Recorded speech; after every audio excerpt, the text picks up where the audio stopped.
Warning to new players who haven't played Devil May Cry 3 Dante's Awakening. The story analysis of this review contains spoilers to the game's plot. But don't worry, I've got your back. During the story analysis, there will be a handy timestamp that will let you know when to skip to in order to avoid all possible spoilers. But other than that, enjoy the show. After the mixed reception of Devil May Cry 2 from fans and critics, director Hideaki Tsuno quickly went to work on Devil May Cry 3, with one of the major tasks of the development team being analyzing what made the first game such a fun and well-crafted experience. So things like the battle system, the enclosed environments, and Dante's cocky personality were surefire things to make it over into DMC3, and also they had to introduce some of the innovations that were made in Devil May Cry 2, in order to make Devil May Cry 3 one of the most memorable video game experiences ever made. Hell, even in the year of 2019 right now, it is still touted as one of the greatest action games ever made. So how good is this game? Let's find out. Hit it, Dolly!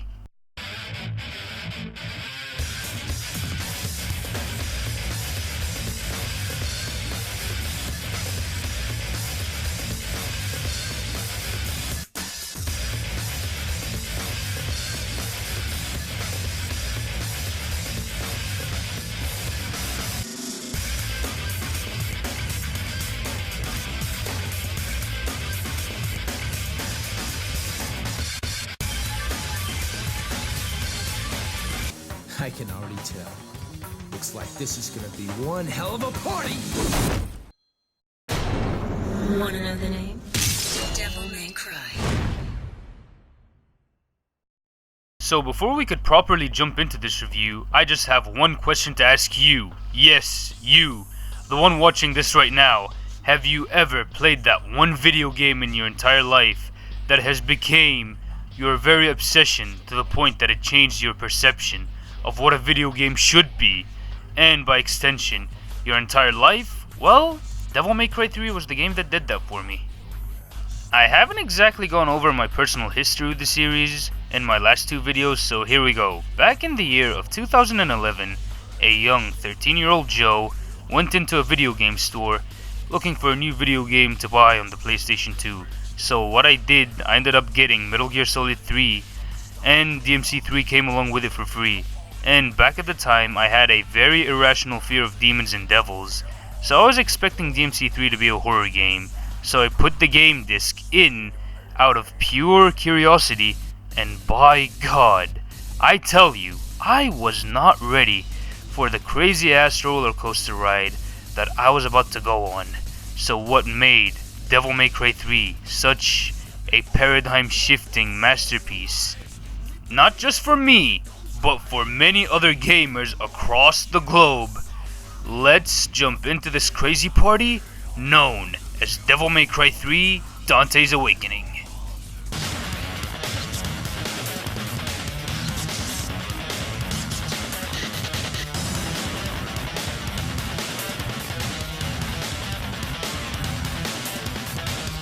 The gameplay of Devil May Cry 3 follows the same structure of the last two games, where you basically go around hacking and slashing demons from the underworld, while also collecting red orbs for purchasing new upgrades and techniques, but this system has been tweaked pretty perfectly. Just like the last two games, the game basically ranks you at the end of each mission based on how stylishly you've played, and how much damage you've taken, and how quickly you were able to complete the mission.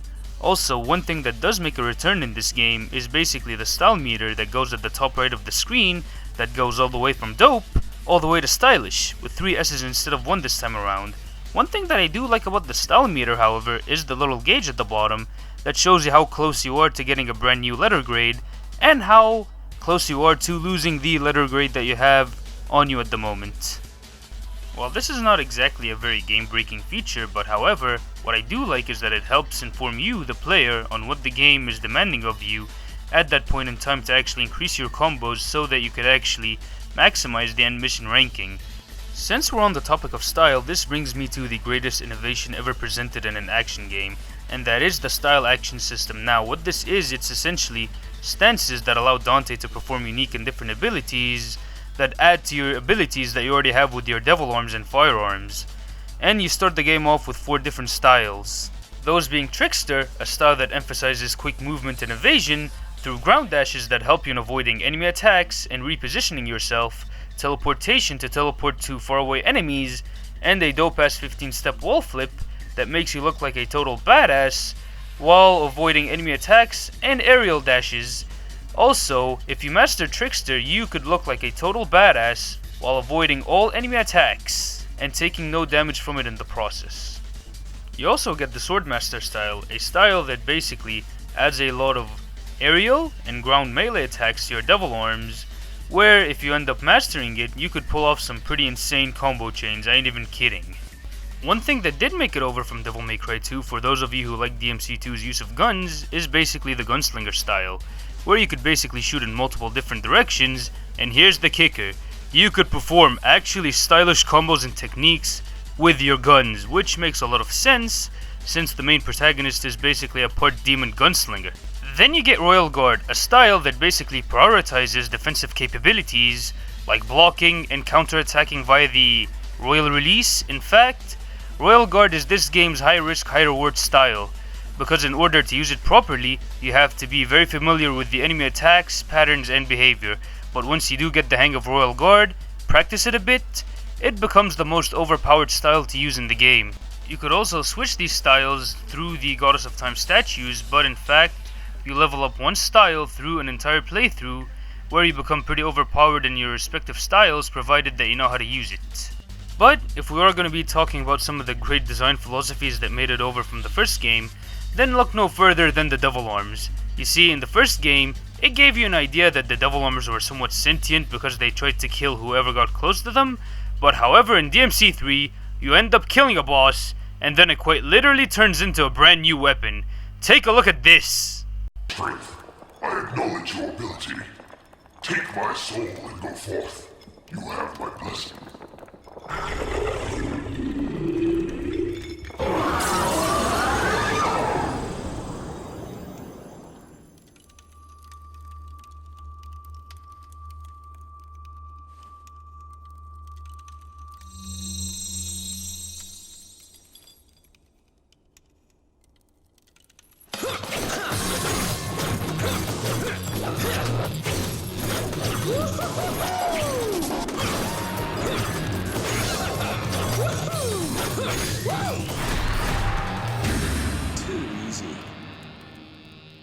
In the first game you had 3 Devil Arms, 2 of them being sword weapons, that being the Alistair and the Sparda Sword, and you also got the Ifrit Gauntlets, which was basically the game's punch-kick melee weapon. However, in DMC3 you get 5 unique sets of Devil Arms. The game starts you off with Dante's trusty sword Rebellion, and then you get the 3-headed Ice Nunchaku known as Cerberus, and then you end up getting the Fire and Wind swords, Angie and Rudra, which do have a lot of insane combos to pull off with it. You also get the Beowulf Gauntlets, which are the game's punch-kick weapons. However, a lot of the charge punches and the rapid kicks and the rapid punches are very satisfying to pull off with the weapon. By the way, in this game, you quite literally get an electric guitar that is actually electric. Ladies and gentlemen, allow me to introduce you to Nevin, a crowd control focused devil arm where you basically use the holy power of heavy metal to kick demon ass. What more could he want from this game? Like, for real. Also, one thing that did come back from the first game was basically the ability to purchase new moves and techniques, where the focus right now is basically put back on the style.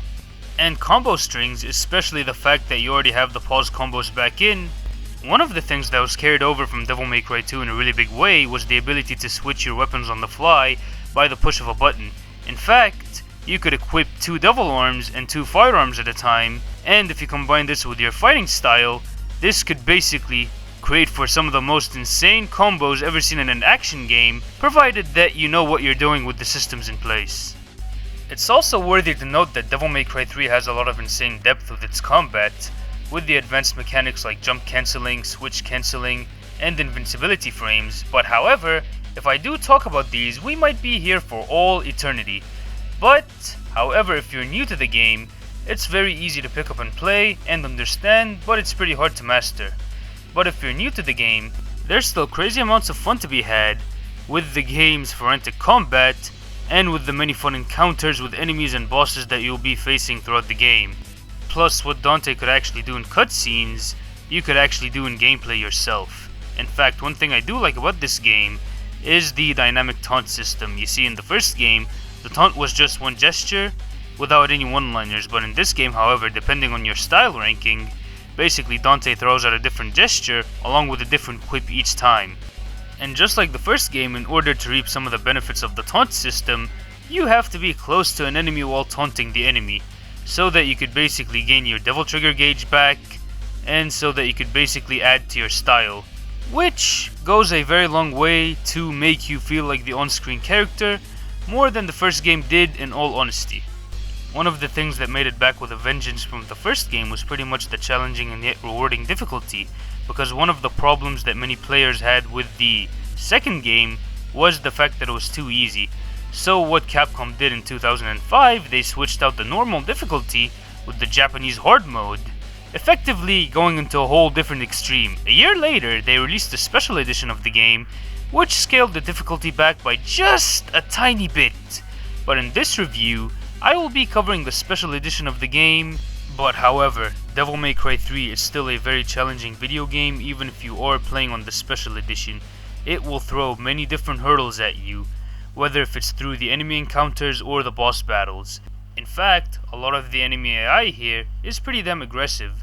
These guys really like to gang up on you and attack you all at once. In fact, they read your every movements while in battle, and they act accordingly based on that notion. For example, if you end up shooting them too much with Ebony and Ivory, they'll end up blocking a lot of your shots. If you're slashing them too much with your Devil Arms, they will find ways around that. Hell, even the way the game is structured is basically based on that notion alone. In fact, the game starts you at a first mission with a very minimal moveset in Dante's unnamed shop with demons that are basically out for your head the entire time. Hell, you don't even unlock Devil Trigger until you get to the 8th mission. I know this sounds harsh, but this is a game that encourages you and pushes you to get better with each and every turn through the game's structure, where the game basically tells you to be ready for about anything. In fact, what you thought was a first boss appears out of nowhere in Mission 7, where you're going to have to fight it later on alongside other lesser demons. In fact, this is a game that gives you all the tools that you do need to fight like a Son of Sparda. It's only up to you, the player, to master these tools and overcome all the game's challenges that lie ahead with absolute style. But just like the first game, the game gets easier the more you play it, because by more consecutive playthroughs, you find yourself getting more familiarized with a lot of the enemy patterns and boss patterns, and a lot of the game mechanics, which, in all honesty, makes these games all the more rewarding to beat. But speaking of Devil Trigger, once you do unlock it, you could pretty much activate what is known as the Devil Trigger Burst, where you basically hold on to the Devil Trigger button while you basically charge a part of the meter that you would like to sacrifice, and once you release it, you could basically obliterate an entire room filled with weak enemies, or take off large chunks of a boss's health bar. One thing that has truly benefited from a lot of these design philosophies are pretty much the boss battles, where a lot of the bosses will basically test what you have learned up until their encounter, where most of them will rush at you pretty violently, forcing you to use a lot of what's at your disposal in order to defeat them. But however, the boss fights here are extremely fair because the attacks are very well telegraphed, and also if there's a large AoE attack headed your way, there are basically audio cues that basically let you know that it's coming. So if you end up getting hit by an attack or dying to the boss, the game is not at fault here. It's most likely your own fault for not even paying attention at that point. To tell you the truth, I have been having a really hard time looking for flaws on the gameplay side of DMC3 without nitpicking, but here's what I found. Even though the camera here is much better than the last two games, sometimes it can get stuck on a few things where it makes it pretty hard to see where you're slashing and shooting, but however, if you get used to the camera, this quickly becomes a non-issue. However, one other problem that I do have is pretty much the platforming sections, where they do feel a bit janky and pretty awkward to control, but however, they are used very sparingly, where it does not intrude on the hack and slash experience that much. On one side note, I would like to point out one major addition that was given to us by the special edition of the game, which is pretty much the ability to play as Virgil after beating the game as Dante. But how does Virgil feel here? He's pretty much a blast to play. He comes equipped with 3 Devil Arms, that being the Yamato and Force Edge and Beowulf gauntlets, where some of them have very unique combos to Virgil, and some of them actually do have similar combos that Dante does have equipped. But, however, in terms of the firearms, you only get one type of firearm, and that is the summon swords. However, even though there are not necessarily many guns like what Dante gets throughout the game, and even though it's only one type of projectile, however, it has very diverse uses. And let's be honest, if you're basically just going to fire the summon swords with Virgil, you're basically playing it like a chump. Also, one thing to note about Virgil is that he only comes equipped with one style, that being the Darkslayer style. Now, what is the Darkslayer style? It's basically a style that emphasizes teleportation and evasive capabilities, and if you get used to it, you could even use the Darkslayer style for defensive, evasive, and even offensive capabilities, if you so choose to. Unfortunately, Virgil does not have his own storyline outside of only 2 cutscenes that you'd see at the beginning. One other thing that is pretty unfortunate is that Virgil goes through the same missions and the same locations that Dante goes through in his campaign. But all in all, it doesn't matter where your skill level sits at with this game, even if you are completely new to the hack and slash genre or a veteran of the genre, there is still a ton of fun to be had with DMC3's very rewarding and satisfying combat, and if you are one of those gamers who enjoys digging deeper into video game mechanics, this game will keep you up at night for hours upon hours, just experimenting, even though each time you'll play, you'll find yourself learning something new about the game that you never even knew existed.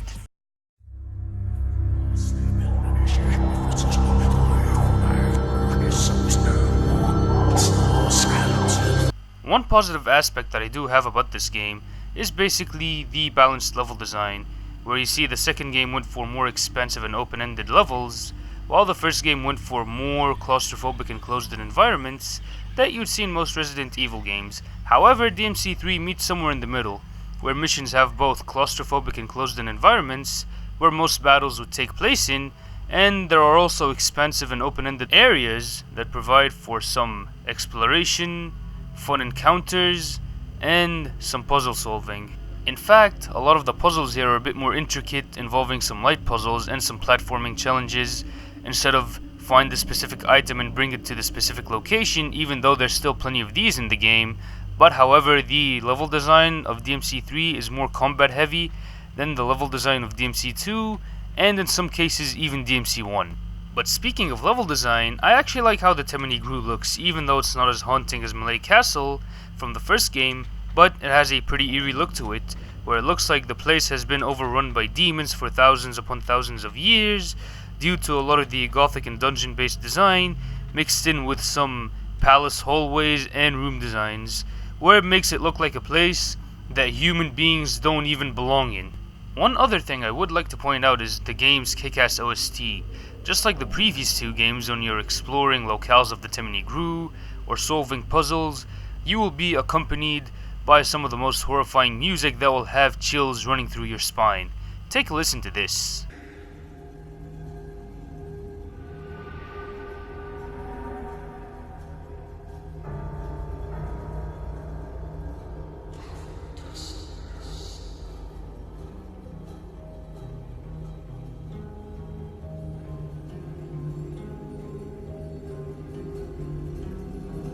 Bro, don't even get me started on the battle themes in this game. This game is the very reason why I am the metalhead that I am today. Essentially, DMC3's battle themes are a kick-ass combination of pure heavy metal and techno that gets you stoked and pumped to fight. Other than Hell's Battle, the Mission 1 battle theme that I've been using for the intro of most of these reviews, have a taste of this badassery.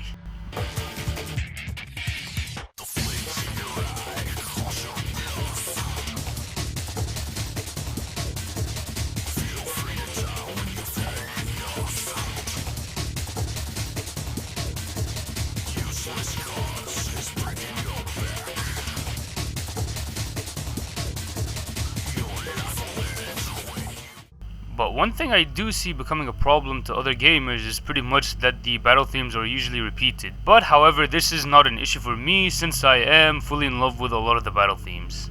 Since I've been talking about level design elements, it only makes sense that I do talk about the game's visuals and graphics. And to tell you the truth, the game has some really good graphics for a PS2 game. In fact, a lot of the character models look great in cutscenes and in gameplay, and a lot of the combo animations that Dante and Virgil perform are extremely fluent and spot on, and a lot of the animations that are performed by the enemies are very well animated. One detail I would like to point out in the game's cutscenes is a lot of the facial expressions that did come from a lot of the motion capture stuff, which I will be talking about when I do get to the game's storyline and characters. But the facial animations in cutscenes actually do help with making the moments in the cutscenes feel all that more believable. One thing I would like to point out here is that the boss fights are extremely well designed, with only a few exceptions, but however, all of them have their own unique personalities within the storyline and cutscenes, and a lot of them offer unique strategies on taking them out, which ultimately creates extremely fun boss encounters that will have you entertained throughout the entire experience. The enemies you have here look pretty great and are fun to fight, but however there's only one problem that I do have. The game has too many Reaper enemy designs, even though each Reaper has a distinct look to it representing a different sin, and they have different attack patterns, but however, on subsequent playthroughs, they sort of blend in together all the same. Well, aesthetically at least. And one problem that I do have is that the Enigma enemies and Fallen enemies, Soul Eater enemies, could be pretty annoying on many subsequent playthroughs, while you're basically going through a combo and having that combo interrupted because an Enigma shot a spear at you, or a Soul Eater ended up grabbing you, or a Fallen was basically swinging at you, and their strategies that you use to take them out are pretty restrictive in comparison to a lot of these stylish and free-flowing expression-based strategies that can be found throughout the entirety of Devil May Cry 3. In terms of story, I've got to say, this by far has to be one of the most well put together and greatest video game storylines ever told in an action game, other than the fact that Dante is basically back to his wisecracking antics.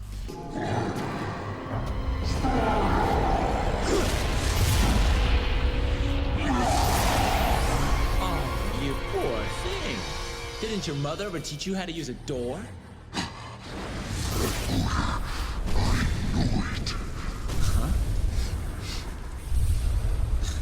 Give me a break. Tell you what, next time I'll try and wear some cologne, okay? Albeit in a much more entertaining fashion, however, the plot itself is a simple plot of Dante trying to stop his brother Virgil from opening the gates to hell to obtain Sparda's power, but this plot is a vehicle to explore the relationship between Dante and his brother Virgil, and how their differing paths and ideologies as to how they view the demonic heritage given to them by their father Sparda, and the humanity bestowed upon them by their mother Ava, along with a paralleling story about the lady formerly called Mary, who is looking for revenge against their father Arkham, who killed her mother in order to gain demonic power. So the theme of this game is basically the theme of family. If you look at the game's storyline as a whole, it basically follows the hero's journey structure, where the hero's ordinary world is disrupted by a call to adventure, where the hero goes to an unknown world, where they are tested through a series of trials and tribulations, while encountering new foes and allies, to metaphorically die, to be resurrected with a desired item, to return as a better hero for it, with the lessons and experiences learned from the adventure. This story structure effectively makes Dante the perfect action game protagonist. Not only is this incarnation of Dante one of his cooler incarnations of the franchise, but however the writers have managed to make the Demon Hunter far more relatable here than in his last two adventures, even though there are a lot of over-the-top and outrageous cutscenes here, where Dante gets to show off a lot of his capabilities with style here. But here's the kicker: since we're dealing with a teenage Dante, every time he shows off, it goes horribly wrong for him. For example, he fights off a demonic horde in a very reckless manner, later on wrecking his new shop in the process, flirts with a girl falling to her death, gets shot in the head, shows off brand new powers, gets eaten by a giant whale. The game is filled with many moments like these. And let's be honest, we all had moments in our lives where we did something that we thought was really cool in our teens, for it to ultimately backfire on us. This allows us to see Dante's character grow throughout the game, as he starts off the game not giving a shit about the world around him, to gradually learning the responsibilities of being a demon hunter and most of all a son of Sparda. And this game being the gift that keeps on giving, the game gave us one of the greatest action game antagonists in the form of Dante's twin brother Virgil. Now what makes Virgil such a memorable antagonist is the fact that he is the exact polar opposite of Dante. While Dante likes to fight on a large, spectacular, grandiose spectacle of loud gunfire and taunting, Virgil is calm, collected, and precise with his fighting style and speech without exerting too much unneeded energy into anything, and while Dante embraces his humanity over his demonic heritage, Virgil on the other hand fully embraces his demonic heritage while fully neglecting his humanity, with his guiding philosophy being this: Foolishness, Dante. Foolishness. Might controls everything, and without strength, you cannot protect anything, let alone yourself. Even though both are different, they are effectively two sides of the same coin. Even though Virgil could seem cold and uncaring, he has a bit of his younger brother's stubbornness. Even though Dante is the hot-headed one here in the relationship, there are moments where he shows some of Virgil's focus and grit. Even their designs are supposed to be polar opposites of each other, with Dante just throwing on his red leather duster without even a t-shirt underneath and a baggy pair of khaki pants, while Virgil, on the other hand, has a more well-put-together appearance, opting for a blue coat instead of his brother's red. Also, Virgil always keeps his hair slicked back to avoid looking like his brother, since they're both identical twins. Also, their weapon choices highlight their differences. While Dante carries a large claymore in the form of the Rebellion and dual pistols known as his Ebony and Ivory, Virgil's Yamato is a katana that is designed to be used in a very precise manner, as he cuts and resheaths it, favoring efficiency over style. Another great character introduced in this game is Lady. Just like the 007 franchise, the DMC series has a female sidekick. In my opinion, Lady is the best DMC girl in this game, because she has a personality and a goal that's unique to her own. Because of what her father did, Lady hates all demons, even part demons, like Dante. One thing I do like is that she despises demons so much, she even risks her own life to avoid contact with Dante. And speaking of taking risks, Lady does a lot of that in the game, just to accomplish her goals for revenge, even being able to keep up with the Sparda brothers as a fully blooded human. Which shows how much of a strong character she actually is, even though she might think that she's ready to kill Arkham, but she's still rather conflicted, to the point where she's willing to believe that Virgil actually manipulated him when he seems to be on his deathbed, to while she finally kills him, and then it ends up being a hollow victory at the end of it all. There, I thought I wasn't gonna cry. But one major role Lady does have in the story is being Dante's mentor. You see, at the start of the game, Dante shows little signs of caring for the human world. He's here for purely selfish reasons, which is simply, he does not like his brother. But through Lady's conviction, he then starts to see the bigger picture here and the gravity of the situation at hand. Where at the end of the game, he starts mourning the loss of his brother Virgil, effectively learning what it truly means to be human. Now this brings up the preacher-looking man with the PS2 glitch on his face, Arkham. Now he's one of those Shakespearean villains that we don't see a lot of in video games, where in his pursuit of Sparda's power, he ends up killing his own wife, then planning to have his daughter hunt him down so that he could use her blood to break the seal of the Temni Gru, because she's the descendant of the priestess woman whose blood was used in conjunction with Sparda's blood to seal away the gates to hell. But Arkham, being a human so hell-bent on gaining demonic power, even going to the extent of killing his own family, which creates the perfect contrast to Dante's arc, where Dante gains power that he didn't want in the first place, to then lose the last member of his family. Now what I really like about Arkham is that he could flip-flop between his jester persona and his normal self as Arkham, just to get the characters what he ultimately wants them to do, which makes him fit into the shapeshifter archetype found in a hero's journey story.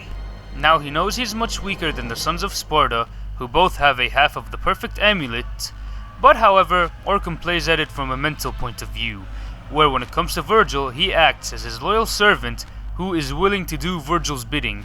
And when it comes to Dante, he basically turns into his jester persona, where he basically pisses off the loudmouthed and hot-headed Dante.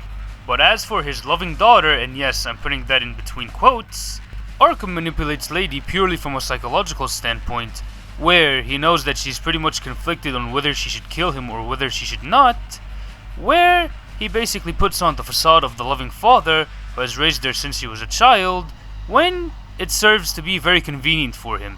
But what makes all of these great ideas come to life? Well, it's basically the execution of the voice acting and motion capture. In the last two games, I had a problem with the voice acting, where in the first game, sometimes it could sound pretty off in some moments, and in the second game, it was just plain laughable at some points. But however, DMC3 fixes all of these gripes that I had by getting Ruben Langdon to voice and mocap Dante.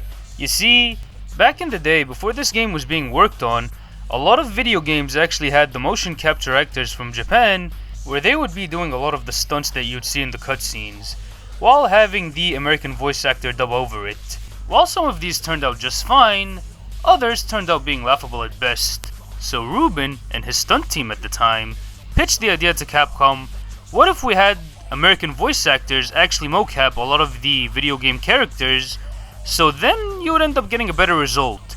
So Capcom ended up testing this notion with Devil May Cry 3, so that they would end up seeing what result they would end up getting.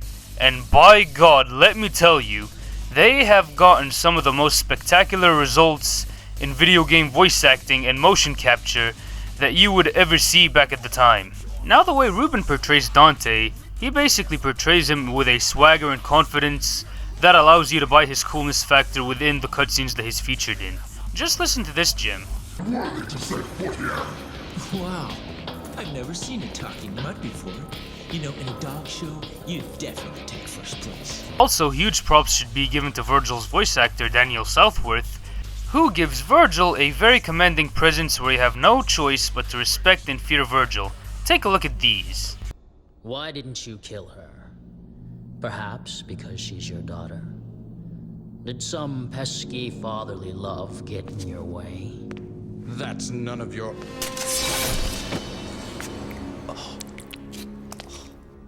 To further your study of the black arts, you sacrificed your loving wife to become a devil as well. Knowing this, I thought you'd be more useful to me. But I was wrong.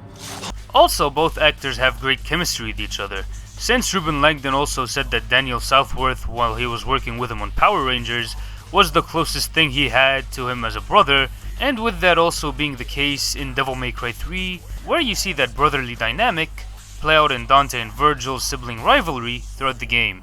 I would also like to give credit to Arkham's voice actor, Adam D. Clark, for portraying Arkham in a way that's menacing, terrifying, and cold, and for also portraying the Jester as a wacky, insane, demonic troll who knows how to push Dante's buttons in the right ways. To piss him off, just take a look at these. People inherently fear evil. However, occasionally, a person may become seduced by evil. Bingo! That is what the something is. Remember that, kid?